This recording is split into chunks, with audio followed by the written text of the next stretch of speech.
मित्रों, हर व्यक्ति को ऐसा लगता है कि उसके जीवन में परमात्मा ने ढेर सारे दुखों को दे दिया है। हमारे देखने का नज़रिया इस प्रकार का हो गया है कि हम अपने जीवन में सिवाय दुखों के और कोई चीज़ नहीं देख पाते हैं। कभी कभी तो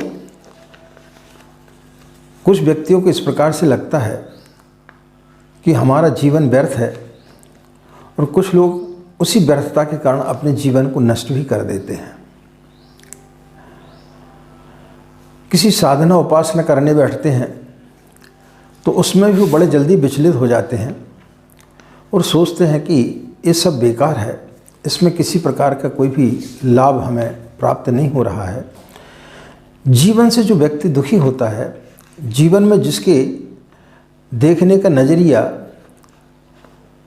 उल्टा होता है, वो व्यक्ति हमेशा जीवन में दुखी ही रहता है। तो मित्रों, इस वीडियो के माध्यम से हम कुछ प्रसंगों के माध्यम से आपको इसी चीज़ को बताने के लिए जा रहे हैं कि यदि हम अपने जीवन के नज़रिए को बदल दें तो निश्चित रूप से आपके जीवन में इस प्रकार के आमूल चूक परिवर्तन आएंगे। आपका जीवन निश्चित रूप से आनंदमय हो जाएगा, बशर्ते कि आप अपने जीवन की सोच को बदल दें, अपने देखने के नज़रिए को बदल दें। तो जिस दिन व्यक्ति अपने दृष्टिकोण को बदल देता है, उस दिन उसके लिए जीवन जीना बड़ा आसान हो जाता है, और फिर वो कोई भी मंत्र की साधना करता है, वह मंत्र उसे फलित होना प्रारंभ कर देता है। तो इसी संदर्भ में एक प्रेरणादायक हम वीडियो आपके समक्ष लेकर के आए हैं, और यदि आपको हमारी बातें अच्छी लगती हैं तो इसे ज़्यादा से ज़्यादा लोगों को शेयर करें, क्योंकि हर व्यक्ति जीवन में किसी न किसी रूप से परेशान है। तो हो सकता है कि उसे हमारी बातों से कुछ प्रेरणा मिले और वो अपने जीवन को बदलने में कुछ हद तक सफल हो सके। तो वही हमारे लिए एक पुण्य का काम होगा। राधे राधे, जय श्री कृष्णा, नमस्कार। मैं आचार्य पंडित क्रिस बारोलिया। गायत्री महामंत्र।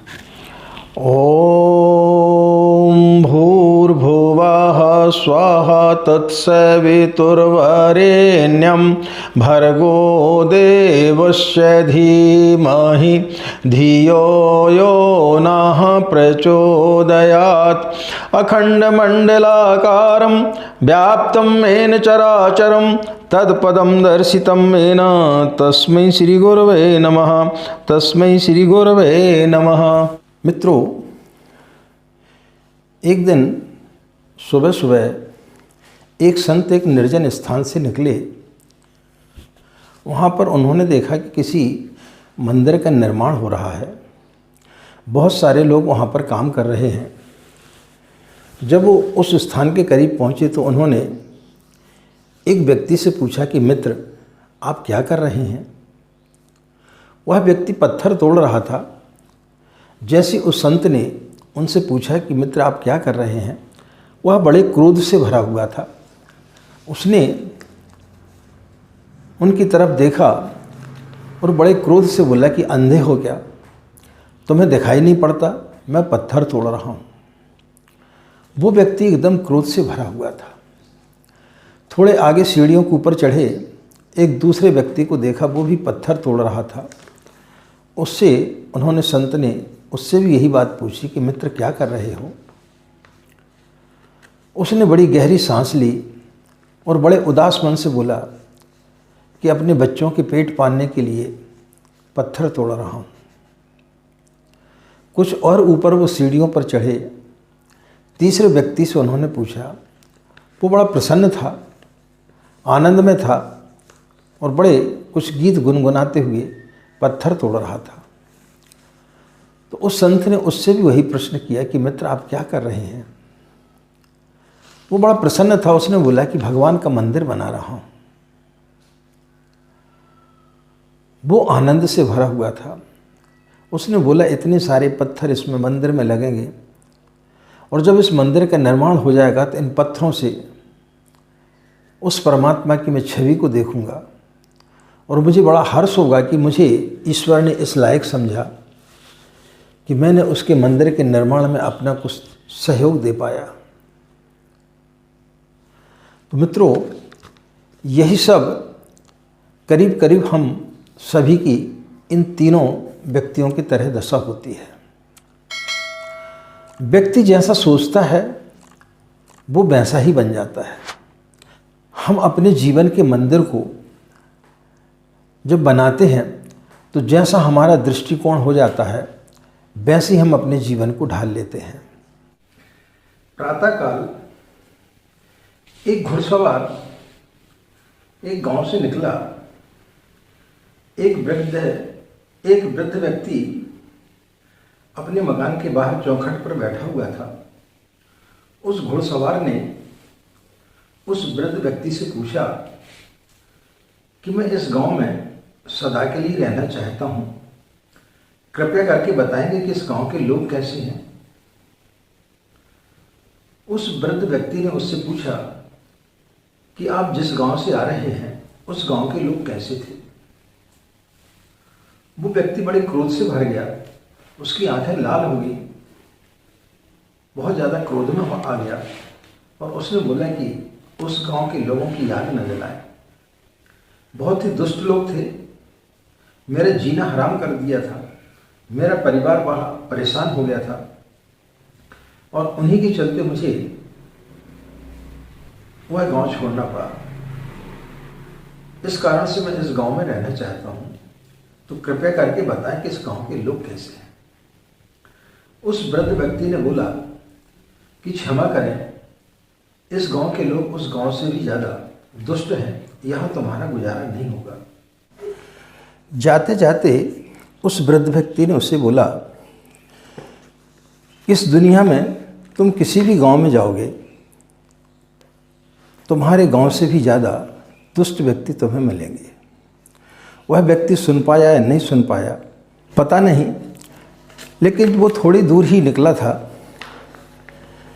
कि एक दूसरा व्यक्ति घुड़सवार वहाँ पर आकर के रुका और उसने भी उस वृद्ध व्यक्ति से यही बात पूछी कि मैं इस गांव में रहना चाहता हूँ, कृपया करके बताएंगे इस गांव के लोग कैसे हैं। उसने भी उससे वही प्रश्न पूछा कि तुम जिस गांव से आ रहे हो उस गांव के लोग कैसे थे। वह प्रेम से भर उठा, उसकी आंखों से आनंद के आंसू बहने लगे। उसने बोला कि उस गांव के लोगों की याद न दिलाएं, इतने भले लोग थे, इतने प्यारे लोग थे, लेकिन मेरा ही कुछ दुर्भाग्य था कि मुझे वह गांव छोड़ना पड़ा। लेकिन फिर भी मैं ईश्वर से इस प्रकार की प्रार्थना करता हूँ कि जब भी मेरी मृत्यु हो तो मेरे को उसी गांव में जलाया जाए, उसी गांव में मुझे दफनाया जाए। उस गांव के लोग बड़े प्यारे थे। तो उस वृद्ध व्यक्ति ने बोला कि यह गांव तुम्हारा स्वागत करता है, आओ मित्र, इस गांव के लोग उससे भी बड़े प्यारे लोग मिलेंगे। इस गांव में तुम्हें किसी प्रकार की कोई भी कठिनाई नहीं होगी। हम जैसे होते हैं उसी प्रकार के हम अपने आसपास अपने लोगों को निर्मित कर लेते हैं। जैसी हमारी सोच होती है उसी तरीके से हमें सारी दुनिया, सारे गांव के लोग उसी तरीके से दिखाई देना प्रारंभ हो जाते हैं। तो हम इस दुनिया में आए हैं तो हम अपने नज़रिए को बदलें। फूल खिला हुआ है, एक व्यक्ति उनमें कांटों को देखता है और ईश्वर को शिकायत करता है कि तूने फूल तो दिए लेकिन उसमें कांटे भी दे दिए हैं। अब मैं इस फूल का आनंद कैसे लूँ, कहीं मेरे कांटे तो नहीं चुभ जाएंगे। वो कांटे न चुभ जाएं, उसके चलते वो उस फूल का आनंद नहीं ले पाता है। लेकिन दूसरे व्यक्ति को सिर्फ उस फूल ही दिखाई देता है, उसे उसकी सुगंध दिखाई देती, उसकी सुंदरता उसे दिखाई देती है और वो भगवान को धन्यवाद देता है। तब फिर ऐसी स्थिति में जो कांटे होते वो भी फूल बन जाते हैं। फिर उन्हें कांटों का उसे एहसास नहीं होता है। तो जब हम साधना करते हैं और साधना करते समय यदि हम अपने दृष्टिकोण को बदल दें, हम जब माँ के पास बैठते हैं तो हम ये सोच के चलें कि माँ ने हमें यदि बुलाया है, यदि हमें यह सौभाग्य प्राप्त हुआ है तो निश्चित रूप से अच्छे के लिए ही होगा और हमारे जीवन में निश्चित रूप से कुछ न कुछ परिवर्तन जरूर आने वाले होंगे, इसलिए हमें यह सौभाग्य प्राप्त हुआ। गायत्री मंत्र का मतलब ही होता है धियो यो नः प्रचोदयात्, यानी जो मंत्र हमारी बुद्धि को सन्मार्ग की ओर ले जाता है। इसे गुरु मंत्र भी बोलते हैं। गुरु का मतलब होता है जो हमें अंधकार से प्रकाश की ओर ले जाता है, जो हमें असत्य से सत्य की ओर ले जाता है, जो हमें मृत्यु से अमरत्व की ओर ले जाता है। तो जो मंत्र हमें हमारी बुद्धि को सन्मार्ग की ओर ले जाता है, यानी हमारे विचारों को सकारात्मकता की ओर ले जाता है, तो जिस दिन व्यक्ति अपनी सोच को बदल देता है, अपने देखने के नज़रिए को बदल देता है, उस दिन उसके जीवन का मंदिर तो सुंदर बनता ही है, उसकी साधना भी सुंदर बन जाती है। जब फिर वो साधना करता है तो उसकी साधना भी जो है वो मंदिर बन जाती है। फिर वो साधना काल में अपनी साधना को फलित होते हुए देखता है और माँ का सानिध्य प्राप्त करता है, और फिर उसे जो प्राप्त होता है तो उसे जीवन में उन्हीं में आनंद की अनुभूति होने लगती है। तो मित्रों, जिस व्यक्ति ने अपने जीवन के नज़रिए को बदल दिया, अपने जीवन के दृष्टिकोण को बदल दिया, वह व्यक्ति फिर जीवन में कभी कष्ट में नहीं हो सकता है।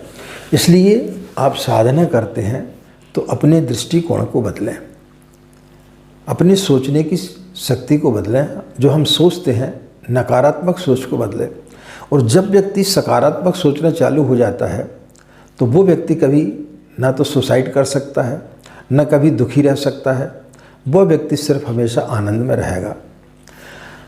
तो हम उन 3 व्यक्तियों की तरह हैं, जो क्रोध से भरा हुआ है, जो पेट प्रजनन के लिए जी रहा है, और एक व्यक्ति जो है वो भगवान का मंदिर बना रहा है।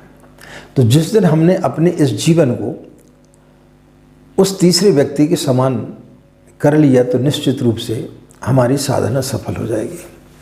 तो मित्रों, इस वीडियो के माध्यम से सिर्फ हम यही संदेश आपको देना चाहते थे कि अपने जीवन के दृष्टिकोण को बदलें, अपने नज़रिए को बदलें। और जिस दिन आप अपने नज़रिए को बदलेंगे, उस दिन जब सूर्य उदय होता है तब आपको पशुओं की, पक्षियों की चहचहाहट, वृक्षों का झूमना, नदियों का कलकल करना, उसमें ही आपको परमात्मा दिखाई देगा। कभी आपने पशु पक्षियों को रोते हुए देखा है क्या? कभी आपने उनको दुखी होते हुए देखा है क्या? कभी आपने वृक्षों को दुखी होते हुए देखा है क्या? वो हमेशा प्रसन्न रहते हैं। प्रकृति हमेशा लोगों को सुकून देती है। प्रकृति यानी परमात्मा, उसे देखकर ही व्यक्ति को आनंद आता है। तो जिस व्यक्ति ने प्रकृति को देख करके यदि अपने अंदर आनंद की अनुभूति महसूस करने लगे तो उस दिन उसकी साधना सफल होना प्रारंभ हो जाएगी। तो मित्रों, इन सूत्रों को यदि आपने जिस दिन जीवन में उतार लिया तो निश्चित रूप से आपका जीवन बदल जाएगा, आपका व्यक्तित्व बदल जाएगा। इन्हीं कामनाओं के साथ में कि आपका दिन मंगल में हो, आप लोग खुश रहें, मस्त रहें। माँ गायत्री की असीम कृपा इसी प्रकार आप लोगों पर बनी रहे। आज की बात समाप्त। हमें आज्ञा दें। नमस्कार। ओम शांति।